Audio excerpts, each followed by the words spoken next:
வாயை திறந்து பேசுடா, ஏன்டா இப்படி பண்ணுன, எதுக்குடா இப்படி பண்ணுன? சிவா ஆறுமுகத்தை போட்டு உழுப்பு உழுப்புன்னு உழுப்புறாங்க. ஆனால் அவரால் பதிலே சொல்ல முடியலைங்க. ஆறுமுகத்தோட அடி மனசில் இருக்கிற அந்த பைரவி மேலே இருக்கிற காதலை எப்படிங்க அவர் சொல்ல முடியும்?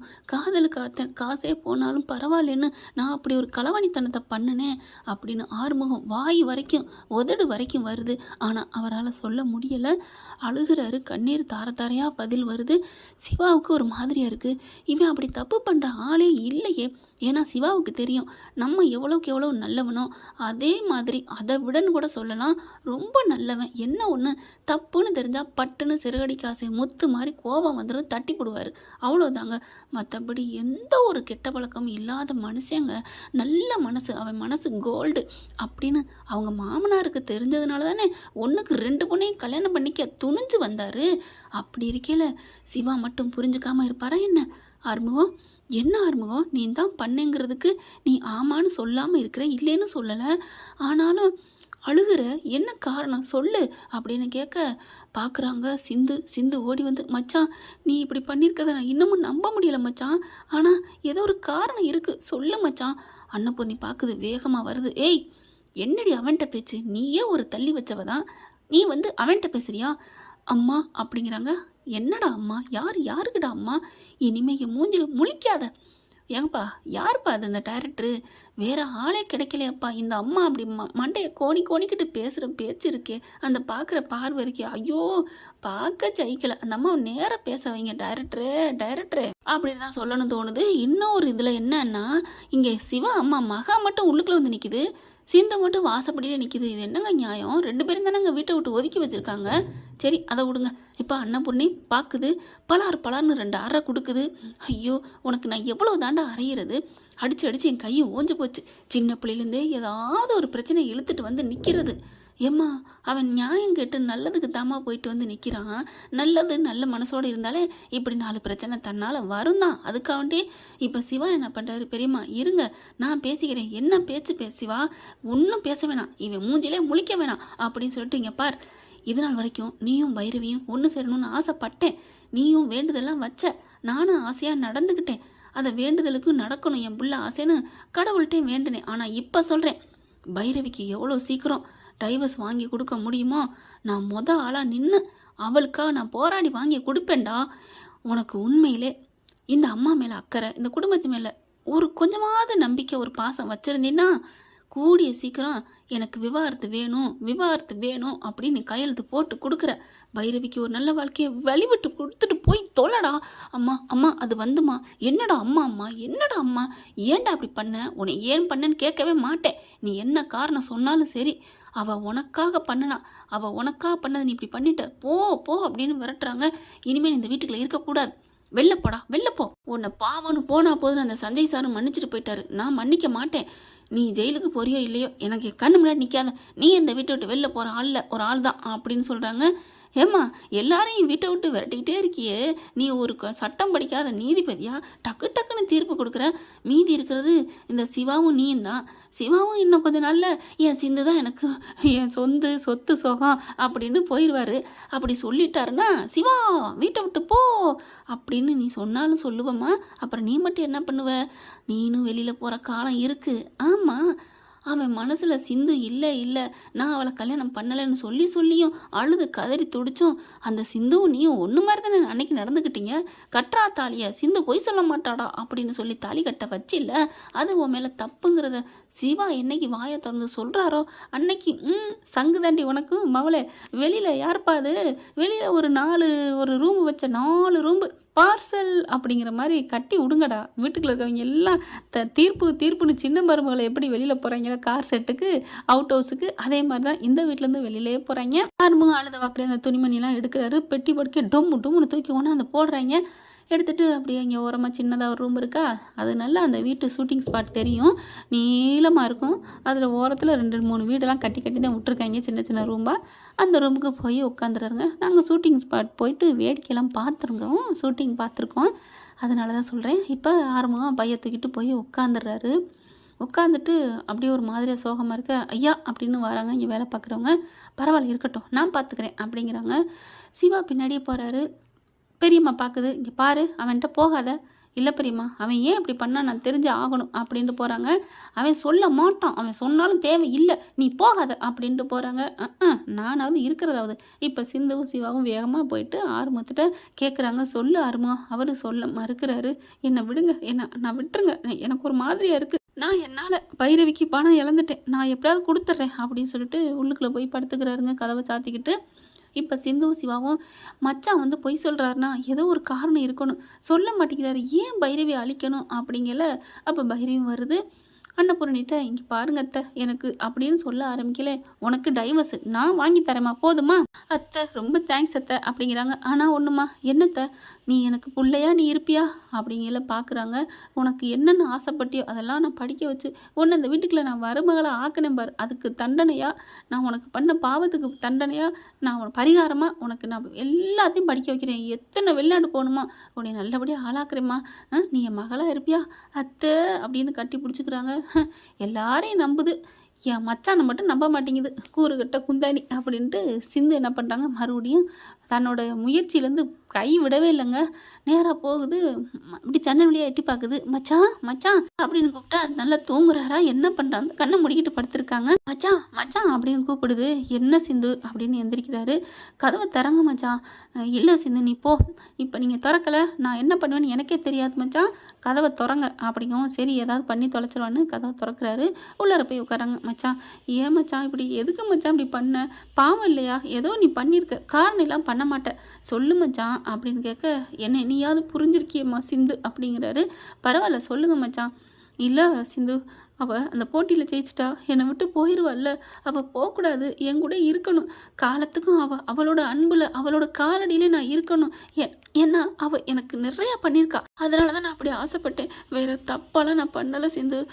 மச்சான் எனக்கு தெரியும் மச்சான் நீ இதுக்காக தான் பண்ணியிருக்கேன்னு. கரெக்டாக பார்த்தா சிவாவும் வராரு. அப்படியே வந்து ஆறுமுகம் அப்படின்னு கட்டிக்கிறாங்க. சிந்து பார்க்குது. என்ன எப்போ வந்தீங்க டாக்டரே? உன்னை காணோம்னு தேடினேன், நீ கண்டிப்பாக இங்கே எதாவது இருப்பேன்னு தெரிஞ்சிச்சு, அதான் வந்தேன். ஆமாம் நான் எப்படி வேறு வேலை பார்க்க முடியும், அதான் மச்சான்ட்ட கேட்கலான்னு வந்தேன். மச்சான் இப்படி சொல்லுவார்னு எனக்கு தெரியும் மச்சான், அவள் டைவர்ஸ் வாங்கிட்டு போயிடுவா மச்சான் அப்படிங்கிறாங்க. போக மாட்டா சிந்து, அவள் என்னை மறந்துட்டுலாம் இருக்க முடியாது.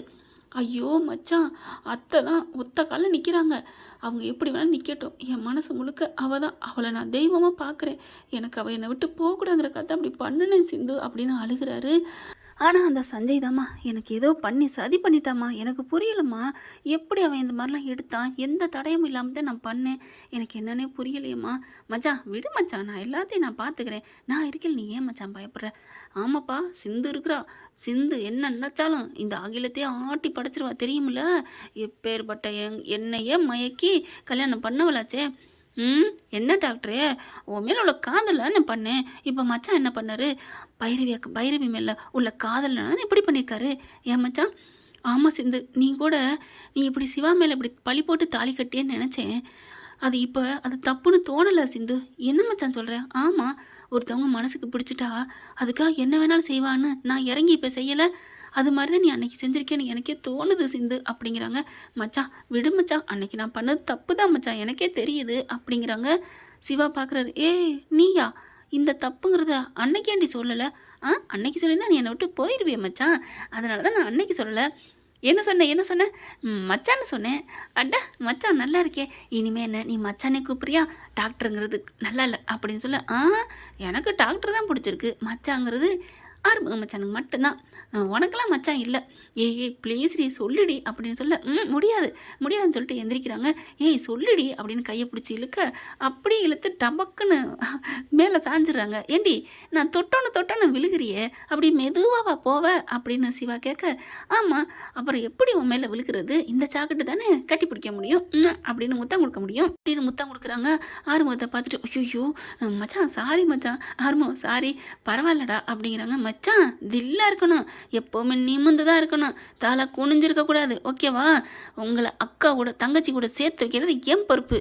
எப்படியோ சிந்து நீ மட்டும் என்ன உன் தங்கச்சி கூட சேர்த்து வச்சுட்டேன்னா எனக்கு பிறக்க போகிற குழந்தைக்கு நான் உன் பேரையே வைக்கிறேன். ஐயா என் பேரை எனக்கு மட்டும்தான் போதும், என் பேரெலாம் வைக்க வேணாம், நீ உனக்கு பிடிச்ச பேரை வச்சுக்க மச்சான். என்ன டாக்டரே? அதுவும் கரெக்டு தான், வா அப்படின்னு கூப்பிட்டு போகிறாரு. ஆமாம், எப்படி நீ என்னென்னு இதை நிரூபிப்ப? அதெல்லாம் என்னை விட்டுரு டாக்டரே. நான் நிரூபிச்சதுக்கப்புறம் நீ யார் இருந்தாலும் இல்லைன்னு பார்க்கக்கூடாது, என்னை அப்படியே கட்டி தூக்கிடணும், ஓகேவா? ஓகே அப்படின்னு சொல்லிட்டு படக்குன்னு தூக்கிடுறாரு நம்ம சிந்துவை. டாக்டரே என்ன டாக்டர் பண்ணுற என்ன அப்படிங்கல. என்னன்னா என்னை விடு டாக்டரே, என்னை விடு அப்படின்னு சொல்ல. ஏய் எதுக்குடி இப்போ விட சொல்கிற? நான் தூக்குறது உனக்கு பிடிக்கலையா? பிடிச்சிருக்கு டாக்டரே, ஆனால் இப்போ ஏன்பா தூக்குற அப்படிங்கல. ஆமாம், எல்லாம் ஒரு வேலை செய்ய போனால் அட்வான்ஸாக தொகை ஏதாவது கொடுப்பாங்க இல்லையா? ஆமாம், அது மாதிரி உனக்கு இப்போ ஊக்கத்தொகை அட்வான்ஸ் இது அப்படின்னு சொல்ல. அப்போது மெயின் பிக்சர் எப்படி இருக்கும்? ட்ரெய்லரே எப்படின்னா மெயின் பிக்சரு கட்டிலில் நடக்கும். டாக்டரே நீ எனக்கு அப்படியே ஊட்டச்சத்து இப்போவே கொடுத்துட்ட டாக்டரே, ஐயோ அப்படின்னு சொல்லிட்டு. அப்புறம் வெறும் தூக்குறது மட்டும்தானா, கொஞ்சோன்னு சைடிஷாக ஒரு மெயின் ஒரு இது மாதிரி கொஞ்சோன்னு கொடுக்கலாம்ல அப்படின்னு இறக்கி விட்றாரு. இறக்கி விட்டுட்டு அப்படியே மெதுவாக தன்னோட உடலோட உரசிக்கிட்டே இறக்குறாங்க. இறக்குன கையோட அந்த முகத்தோட மூக்கோட மூக்கு வச்சு நெத்தியோட நெத்தி வச்சு உம்மா அப்படின்னு ஒரு முத்தத்தை கொடுக்க. எப்படி போதுமா டாக்டரே? இது 1000 மடங்கு எனக்கு எனர்ஜெட்டிக். ஐயோ எனக்கு போதை வருதே அப்படிங்கிறாங்களா. ஐயோ அம்மா தாயே, இங்கேயே மயங்கி விழுந்துடாதம்மா, கண்டுபிடிக்கிறேன்னு சொல்லியிருக்கியே சிஐடி வேலை, அது எப்போ பார்க்க போகிறேன்? என்ன டாக்டரே இப்படி ஒரு வார்த்தையை சொல்லிவிட்ட? இவ்வளோ எனர்ஜெட்டிக் கொடுத்துருக்குற, நான் விடுவேனா என்ன? இன்னும் 24 மணி நேரத்தில் இதுக்கான உண்மையை கண்டுபிடிச்சி எப்படி இவன் பண்ணுனா கரெக்டாக சாட்சியை கூப்பிட்டு வந்திருக்கான். இந்த சஞ்சய் பண்ண வேலை தான் திருட்டுத்தனம் தாங்கிறத நான் நிரூபித்து மச்சான் நான் என் தங்கச்சியோட சேர்த்து வைப்பேன் டாக்டரே. நீ இப்போ போராட போறியே, அது உன் மச்சானையும் உன் தங்கச்சியும் சேர்த்து வைக்கிறதுக்கான போராட்டம் இல்லை சிந்து. என்ன டாக்டரே சொல்கிற? ஆமாம், சேரப்போகிறது அவங்க மட்டும் இல்லை டாக்டரே, நம்மளும் தான். என்ன டாக்டர் சொல்கிற? சேரப்போகிறதுனா அப்படிங்கிறாங்க. அதுவா? ஆமாம், அப்படின்னா ஃபஸ்ட்டு நைட்டுன்னு சொல்லு டாக்டரே. ஐயோ சத்தமாக பேசாதடி, மெதுவாக பேசு அப்படின்னு வாயை பொத்துறாரு. டாக்டரே கையை விடு டாக்டரே விடு. அப்புறம் அதை சொல்லலே சந்தோஷமாக இருக்குது டாக்டரே. நமக்குள்ளே ஃபஸ்ட் நைட்டா அப்படிங்களா? ஆமாம் டாக்டரே, பெரியத்த வாக்குறுதி நான் கொடுத்துருக்கேனே, அதெல்லாம் விட்டு அதெல்லாம் பார்த்துக்கலாம், நான் இருக்கேன், நான் சொன்ன வாக்கை காப்பாற்றுவேன், நீ குற்ற உணர்வு இல்லாமலே நம்ம அப்படிங்கிறாங்க. டாக்டரே போதும் டாக்டரே போதும், எனக்கு உடம்பெல்லாம் சிலுக்குது. இப்போ பார், நான் இன்னும் 24 மணி நேரத்தில் நான் கண்டுபிடிச்சி என் டாக்டரோட நான் ஒன்று சேர்ந்து அடுத்த 10 மாதத்தில் அழகான சிவா டாக்டரை பெற்று எடுக்கலை. அது நடக்காதுமா. ஏன் டாக்டரே இப்படி தானே நீ வாக்கு கொடுத்த ஃபஸ்ட் நைட்னு? இல்லையா என் கனவா அப்படின்னு சொல்ல. ஏய் 10 மாதத்தில் டாக்டராக எப்படி பெக்க முடியும்? பிள்ளைய தானே பெக்க முடியும். டாக்டரே சூப்பர் டாக்டரே அப்படின்னு கட்டி பிடிச்சிக்கிறாங்க. ஐயோ யாராவது வரப்போகிறாங்க. டாக்டரே யார் வரப்போகிறாங்க? உங்கள் அம்மா தான் வருவாங்க. வந்தால் என்ன சொல்ல போகிறாங்க? ஏய் சிந்து என்னடி பண்ணிகிட்ருக்க அப்படின்னு சொல்லுவாங்க. ஒன்றும் பண்ணலத்த, நான் உங்கள் பையன் கூட உரசிக்கிட்டு இருந்தேன் அப்படின்னு இப்படி உரசி சொல்லுவேன், அவ்வளோதானே டாக்டரே அப்படின்னு சிந்து சொல்ல. சிவா சொல்கிறார், உனக்கு திமிரு ரொம்ப வச்சு போச்சுடி, திமிரு வச்சு போச்சு, எல்லாம் உங்க கூட சேர்ந்துட்டேன் டாக்டரே. அதுதான் ஆமாம் உனக்கு ஒன்றும் தெரியாது பாரு. சரி டாக்டரே நான் கிளம்புறேன். எங்கே போகிறேன்? அதெல்லாம் சீக்ரெட் சஸ்பென்ஸ். கண்டிப்பாக 2 பேரையும் 24 மணி நேரத்தில் சேர்க்குறோன்னு இல்லையோ நம்ம 2 பேரும் பூ அல்வெல்லாம் வாங்கி வை டாக்டரே. அப்புறம் பழங்கள், ஆப்பிள், ஸ்வீட்டு, பத்தி, ஊதுபத்தி எல்லாம் ரெடியாக வச்சுரு டாக்டரே. 24 மணி நேரம்னா நாளைக்கு தாண்டி, இன்றைக்கி வாங்கி வச்சா பூவெல்லாம் வாடிடாது. ஐயோ ஏன் டாக்டர் இவ்வளோ அறிவாக பேசுகிறீங்க அப்படின்னு நெத்தியில் முத்தம் கொடுத்துட்டு போகிறாங்க. பார்க்குது மகா, அடி பாவி என்ன தான் பேசுகிறாளுங்க, ஒன்றும் புரியலையே அப்படின்ட்டு பின்னாடியே சிந்து பின்னாடியே போகுதுங்க. என்ன பண்ணுறாங்கன்னு பார்க்குறதுக்காண்டி சிவா அதை கவனிக்கிறாரு. ஐயோ நம்ம அம்மா போகுதே, போனால் அம்புடுத்தானே அப்படின்னு அவர் என்ன பண்ணுறாரு, பின்னாடியே போகிறாங்க. கரெக்டாக சிந்து போகிறங்காட்டிலையும் இவங்களை ஃபாலோ பண்ண அம்மா அப்படின்னு சிவா கூப்பிட சிந்து அந்த பக்கம் போயிடுது. என்னடா அது உன்ட்ட ஒன்று கேட்கணுமா? என்னடா என்ன கேட்கணும்? இல்லை நீ ஆறுமுகம் தான் தப்பு பண்ணிப்பான்னு நினைக்கிறியாம்மா? இது ஒரு கேள்வி நீ என்கிட்ட கேட்குறியா? அப்பாடா அப்படின்ட்டு திரும்பி வெளில பார்க்குறாங்க. ஐயோ எங்கிட்ட போயிட்டாலே போகணும்னு தானே உன்னை கூப்பிட்டேன். சிவா மனசுக்குள்ள இப்படி நினைக்கிறாரு. போச்சே அப்படின்னு வந்துக்கிட்டு வராங்க. வரட்டும், இனி வந்துட்டா அவள் பின்னாடியே தான் தெரியணும் அப்படின்னு நினைக்கிறாங்க. என்ன ஃப்ரெண்ட், இப்படி பண்ணால் நல்லா தானே இருக்கும். பார்க்கலாம். இந்த பதிவு உங்களுக்கு பிடிச்சிருந்துச்சுன்னா உங்கள் பொண்ணான கையால் ஒரு லைக்கை போட்டு சப்ஸ்கிரைப் பண்ணி ஆதரவு கொடுங்க அன்புறவுகளே. Thank you friends. இந்த வீடியோ உங்களுக்கு பிடிச்சிருந்தா தயவு செய்து லைக் பண்ணுங்க. இன்னும் அப்டேட்ஸ்க்காக சேனலை சப்ஸ்கிரைப் பண்ண மறக்காதீங்க. நம்ம கிட்ட இருக்க எல்லா சேனல்ஸோட லேட்டஸ்ட் வீடியோ அப்டேட்ஸ்க்காக மேல ரைட் சைட்ல காட்டுற லிங்கை கிளிக் பண்ணி வாட்ஸ்அப் குரூப்ல ஜாயின் பண்ணுங்க. உங்களிடம் விடைபெறுவது நான் உங்கள் மெஹர்.